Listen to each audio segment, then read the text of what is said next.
Crowded with media. Так, всім доброго дня. Я радий вітати державного секретаря в Києві. Дякую за те, що він проводить 2 дні в Києві і мав час провести ґрунтовні, розлогі зустрічі з керівництвом держави, з президентом України, з прем'єр-міністром України. Ми розпочали наші переговори з державним секретарем вчора, сьогодні продовжили їх, проговорили в буквальному сенсі всі питання. Але насамперед я хочу подякувати Тоні за те, що він буквально з перших годин повномасштабного російського вторгнення був з Україною. І наша перша зустріч відбулася на кордоні України і Польщі, був буквально на пропускному пункті. І з тих пір державний секретар підтримує Україну, як то кажуть, і словом, і ділом. Безумовно, сьогодні, коли ми говорили про майже кожне питання, то в центрі уваги були Харківщина та Донеччина. Найбільш складні ділянки нашого фронту. І візит Тоні сьогодні – це також сигнал підтримки нашим захисникам. Сполучені Штати поруч, допомога надходить, і ця допомога зробить наш спротив більш ефективним і наші сили примножаться. Цей терор можна зупинити лише силою, рішучістю та швидкістю усієї нашої коаліції партнерів, на чолі якої беззаперечно стоять Сполучені Штати Америки. І сьогодні сигнал, і ключове питання, яке ми проговорювали, стосувалося не лише обсягу зброї та боєприпасів, які мають бути поставлені в Україну, але і швидкості цих постачань. Все має відбуватися швидко, зброя має надходити швидко, для того, щоб ми мали можливість зірвати наступальні плани Росії в Україні і запобігти її агресивним планам проти решти Європи та євроатлантичної спільноти. Я дякую державному секретарю за те, що він докладав і докладає зусилля для того, щоб пришвидшувати надходження військової допомоги в Україну. Окрема тема, безумовно, це розвиток оборонно-промислових комплексів. І ми також обговорили інвестиції в оборонно-промисловий комплекс, які дозволять зробити Україну не лише сильнішою, а й більш оборонно незалежною. Хочу подякувати Сполученим Штатам Америки за виділення додаткового фінансування, за ухвалення рішення Конгресу. І зараз, безумовно, ще одна тема, яка займає багато нашого часу і уваги, це постачання в Україну додаткових систем Patriot. Ми предметно пройшлися буквально по кожній системі, яка є на горизонті, яку можна привезти в Україну. І держсекретар працює з кожною відповідною країною, докладає великих зусиль для цього. Я за це вдячний. Ви пам'ятаєте, що загалом нам терміново потрібно 7 батарей, а з них 2 батареї буквально потрібні вже на вчора для захисту Харківщини. Місто Харків і вся Харківщина – це зараз точка наших зусиль, щоб зробити життя харків'ян безпечнішим, щоб втримати позиції на Харківщині під тиском росіян і можливості передати нам, ці патріоти є, ми всі наполегливо над цим працюємо, щоб це сталося якнайшвидше. І я радий, що ми наближаємося поступово до цієї мети, але треба робити це ще швидше. Інші теми, які ми обговорювали, це санкції проти Росії і, безумовно, тему практичного використання заморожених російських активів. Тут у нас є згода. Відбудова та оборона України має відбутися, зокрема, і за рахунок агресора. Росія має заплатити за те, що вона руйнує. Тут є лідируюча позиція Сполучених Штатів в групі 7 з цього питання. І я попросив державного секретаря докласти додаткових зусиль для того, щоб інші члени «сімки» могли піти так само далеко в питанні конфіскації заморожених активів, як готові піти Сполучені Штати. Безумовно, немає такої зустрічі міністрів закордонних справ США та України, де б не відбулося обговорення НАТО і майбутнього членства України в Альянсі. 2 насичених дні, ще раз хочу тобі за них подякувати. Це потужний сигнал для наших друзів і для наших ворогів. Дякую і передаю слово Ентоні Блінкену. Well, Dmytro, thank you very much. And, you know, I remember very well standing with you just inside Ukraine next to the Polish border. And I think back to that. I think about the road that's been traveled since then. If you count that, I've been here 5 times since the Russian reinvasion, 4 times to Kyiv. Yesterday I had a chance to speak about the work that we're doing, the steps the United States is taking to help ensure Ukraine's strategic success. We're working to ensure that Ukraine can deliver on the battlefield today as it continues to protect the country from Russian aggression, but also put itself in a position where it can deter and defend against future attacks, and fundamentally secure for the Ukrainian people the right to decide their own future. We have, of course, the supplemental, and the assistance from the supplemental is on its way. In fact, some of it's already been delivered. But today I want to add to that by announcing that we will provide an additional $2 billion in foreign military financing for Ukraine. And we put this together in a first-of-its-kind defense enterprise fund. And it has 3 components. One is to provide weapons today, so this will assist Ukraine in acquiring those weapons. 2 is to focus as well on something that Dmytro just talked about, investing in Ukraine's defense industrial base, helping to strengthen even more its capacity to produce what it needs for itself, but also to produce for others.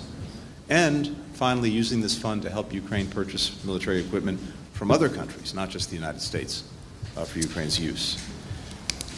All of this, and particularly as we're thinking about the defense industrial base, builds on an incredible spirit of innovation, of ingenuity, of entrepreneurship that we see here in Ukraine, and that I again had a chance to witness for myself. I saw it at the Breville facility, which is doing extraordinary work, innovative work with entrepreneurial vision. I saw it in the extraordinary work as well at the company producing world-leading prosthetics. And we saw it in the way that Ukraine has adapted to deal with the Russian onslaught against its agricultural enterprise, but the work that it's done to find ways around that and to continue to be a leading exporter of food and a breadbasket for the world. Of course, everyone's eyes are focused on the situation in the east and the northeast, and Kyiv in particular. And so the newest support that I just announced, but particularly the $60 billion supplemental, we know is coming at a critical time. Ukraine is facing this renewed brutal Russian onslaught, and we see, again, senseless strikes at civilians, residential buildings.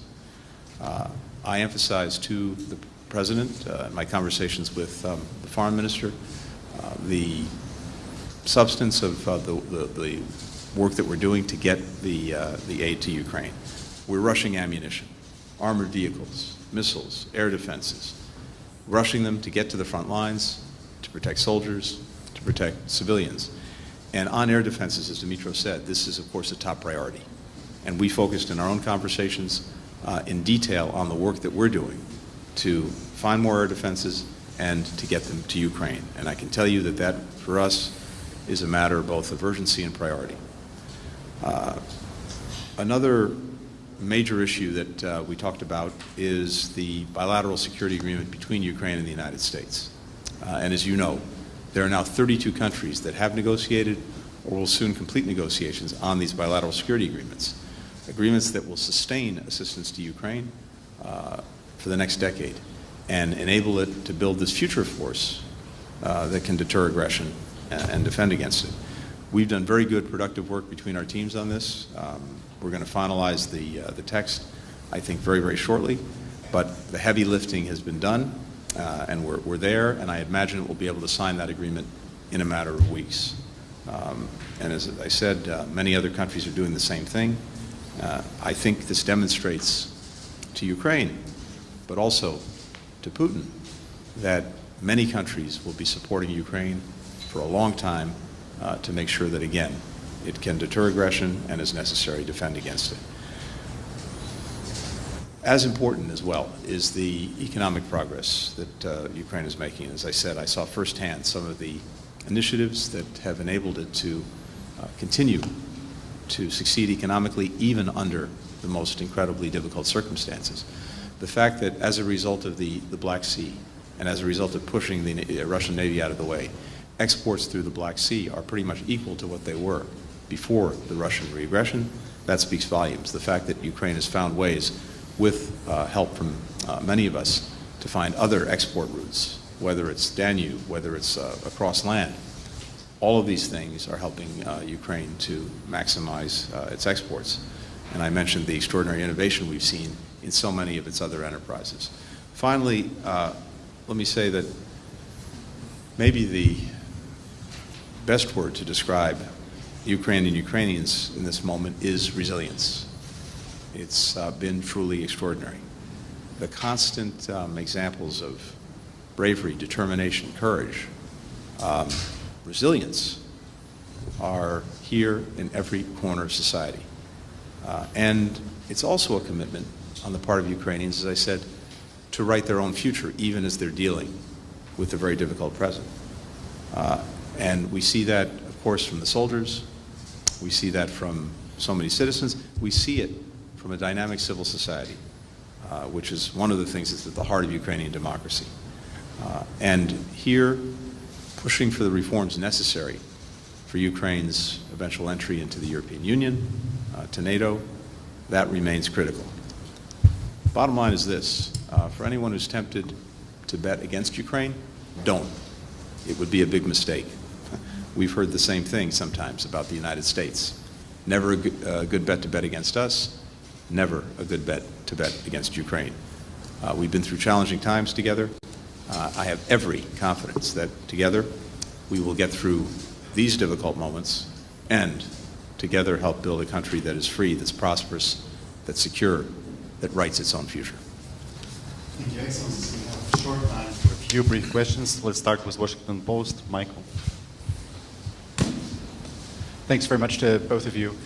Secretary Blinken, the Biden administration has made clear it doesn't want Ukraine using U.S. equipment to strike onto Russian territory. The situation in Kharkiv, right on the border, is pretty dramatic right now, and it seems like your restrictions are making it very hard for Ukraine to respond to the Russian attacks, since a lot of them are coming from Russian territory. Does that ban make sense right now? And are you considering relaxing it? President Zelensky asked you yesterday for 2 Patriot batteries for Kharkiv. What do you say to that? What are your plans? Last, is there a chance of Ukraine negotiating an end to this war before the end of this year? Do you think that's something that would be desirable? And Minister Kuleba, how much of what you're seeing now on the front lines, the situation there, is caused by the delay in U.S. aid to Ukraine? And Secretary Blinken yesterday, and perhaps today, spent a lot of time talking about corruption in Ukraine and pushing you to do more about it. Do you agree with him that corruption remains a major problem in this country? And how much should Americans be worried about corruption when they are sending Ukraine aid? Thanks a lot. Great. Thank you. So, first, let me be very clear about one thing, which actually shouldn't require clarity, which is that the United States is committed to helping ensure Ukraine winning this war. And I think we've shown that through the extraordinary support that we've provided and that we continue to provide. We have not encouraged or enabled strikes outside of Ukraine, but ultimately Ukraine has to make decisions for itself about how it's going to conduct this war. A war it's conducting in defense of its freedom, of its sovereignty, of its territorial integrity. And we will continue to back Ukraine with the equipment that it needs to succeed, that it needs to win. On the Patriot batteries, as I mentioned, we are intensely focused on Patriots and other forms of air defense, and making sure that we can find them, bring them to Ukraine. Kyiv, of course, is one urgent priority. There are others. All I can tell you is this is something we discussed in detail and that we're actively and urgently working on. Finally, in terms of negotiations, these, again, are decisions for Ukraine to make, not the United States or not any other country. So if, I imagine that if Putin showed any interest in seriously engaging in negotiations, I'm sure Ukrainians would respond to that. But what Putin is demonstrating every single day is exactly the opposite. But fundamentally, these are questions for Ukraine to answer. We've been very clear. We support Ukraine. We support Ukraine in its decisions, and there will not be, never will be anything about Ukraine without Ukraine.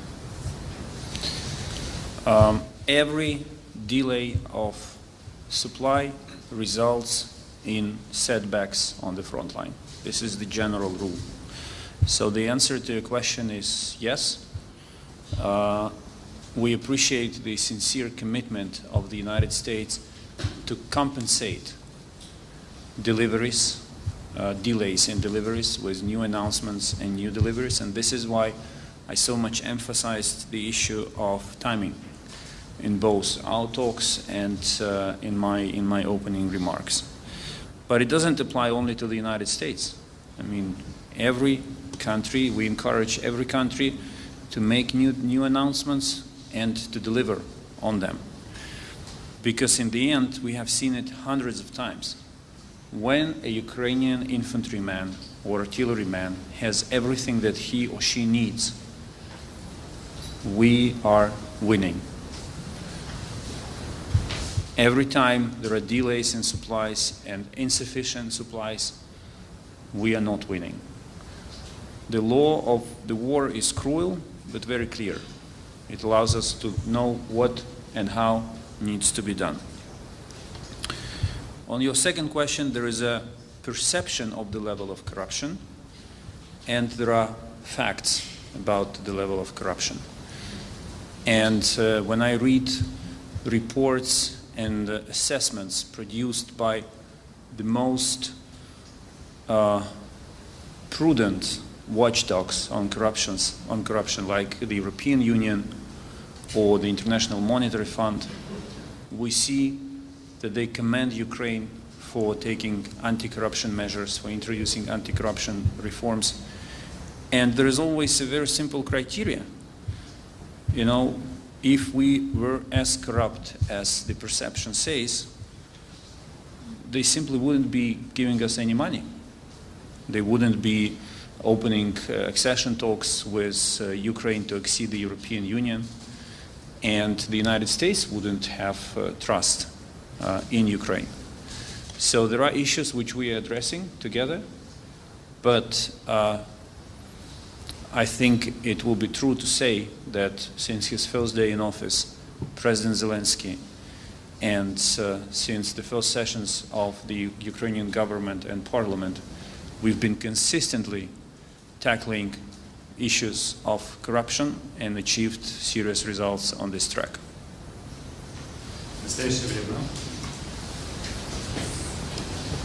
У мене запитання до пана Блінкена, якщо можна уточнення до питання від колеги.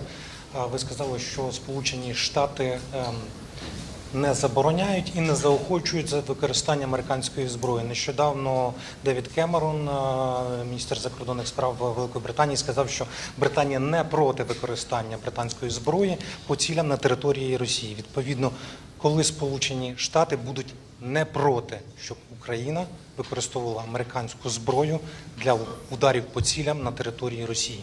Дякую.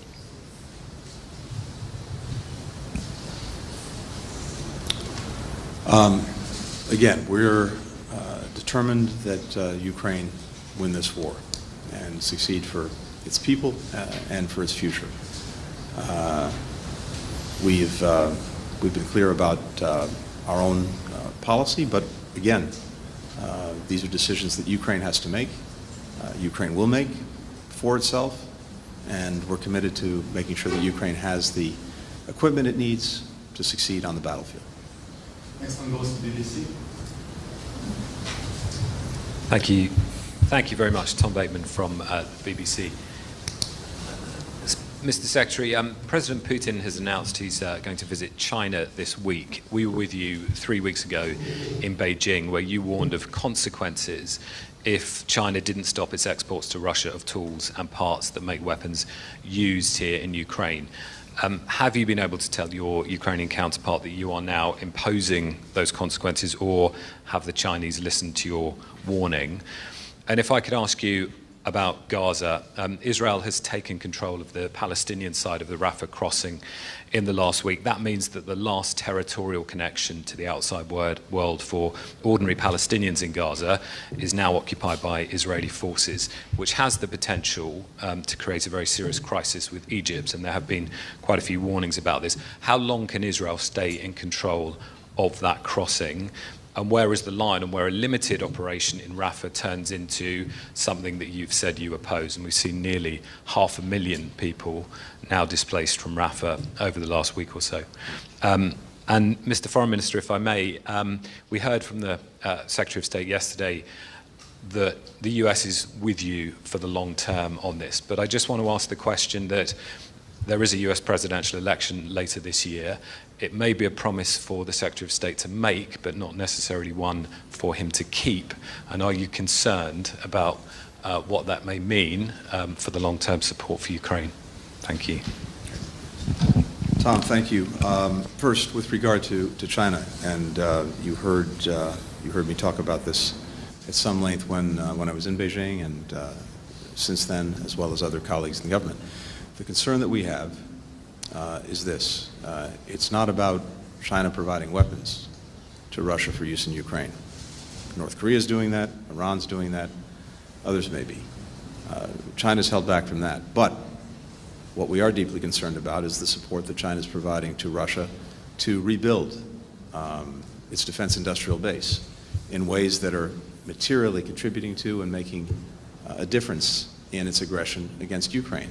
As I said when we were in Beijing, we see that the overwhelming majority of machine tools that Russia is getting from abroad are coming from China. The overwhelming majority of microelectronics that Russia is getting from abroad are coming from China. And these are going directly to strengthening that defense industrial base that over the last year has been able, as a result, to churn out more tanks, more armored vehicles, more missiles, all used in the aggression against Ukraine. So what I shared with Chinese counterparts, and I've said here as well, is that not only are we looking and watching this very carefully, but as necessary, we have and we will continue to take action, including sanctioning entities involved, companies involved. We've already levied something like more than 100 sanctions against enterprises that are involved in this kind of support. And as necessary, we're going to continue to do that. Now, the other thing that's important about this, as I said then, and I think you're seeing this play out too, is that to the extent China is looking to have stronger relations with countries in Europe, it can't on the one hand seek to do that, while on the other hand remain responsible for fueling the biggest threat to Europe's security since the end of the Cold War, because the threat posed by Russia is both the immediate threat here in Ukraine as a result of the aggression, but also as it works to try to get around sanctions, export controls, et cetera, in rebuilding its defense industrial base, an ongoing and potentially growing threat to many other countries in Europe. So this is of acute importance to many Europeans that I've talked to, and I imagine that they're making that known to Beijing as well. With regard to Gaza,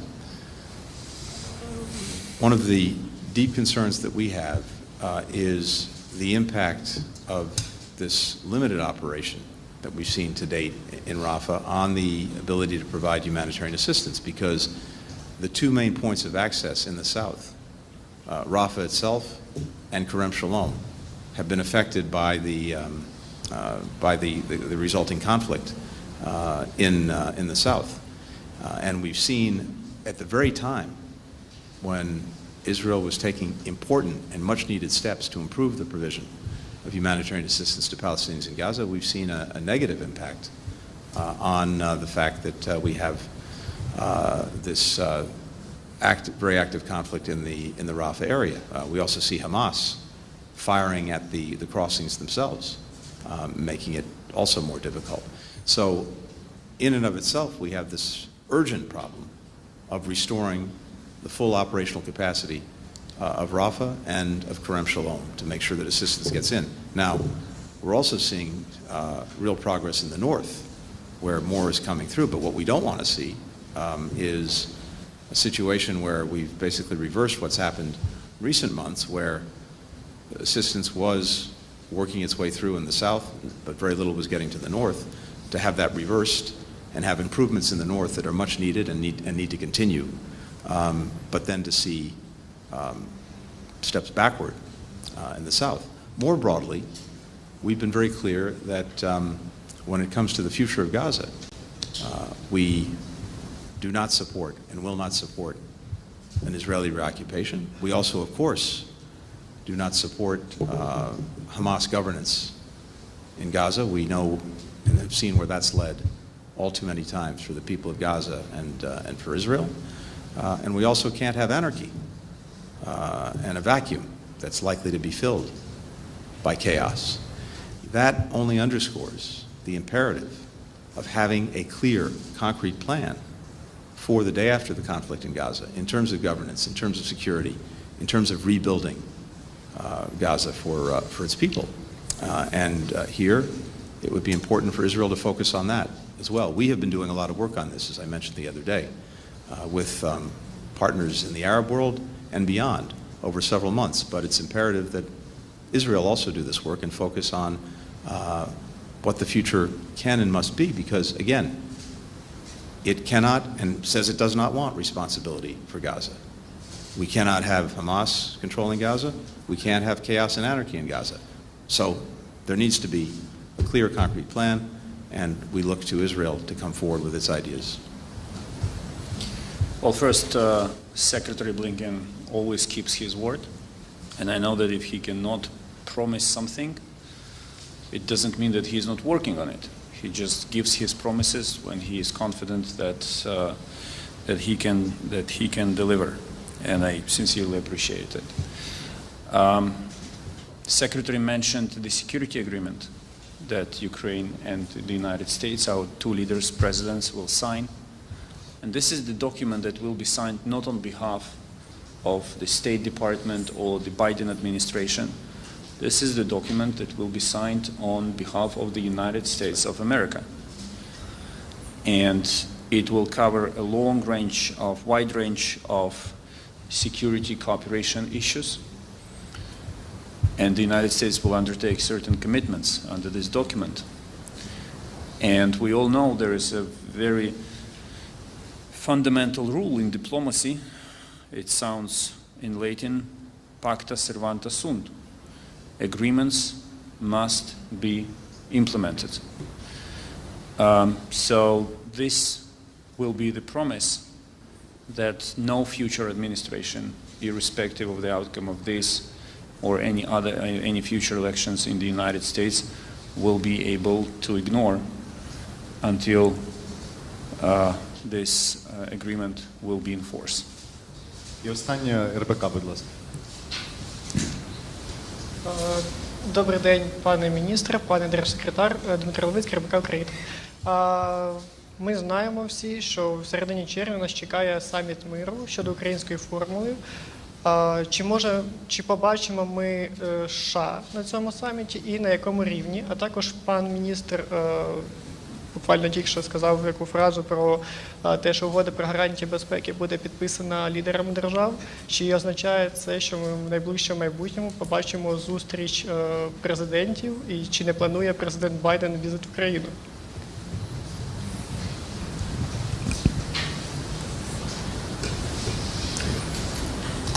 With regard to the peace summit, we strongly support it. We want to make sure that it's a success, and we will be robustly represented there. I don't have any announcements to make on that, except to say we're working on it to make sure that we support this very important initiative and that it produces real results. And with regard to the two presidents meeting, I fully anticipate that they'll have the opportunity to do that in the weeks ahead, as Dmytro said. Among other things, we want to sign the bilateral security agreement that we're on the verge of concluding. Ми ніколи не розкриваємо зі зрозумілих причин дати візитів або контактів в Україну чи з України, але між президентом Зеленським і президентом Байденом встановився довірливий діалог, і я переконаний, що вони матимуть можливість предметно проговорити всі питання і підписати цю угоду. Thank you, Excellencies. Thank you, media. This we conclude. Thank you.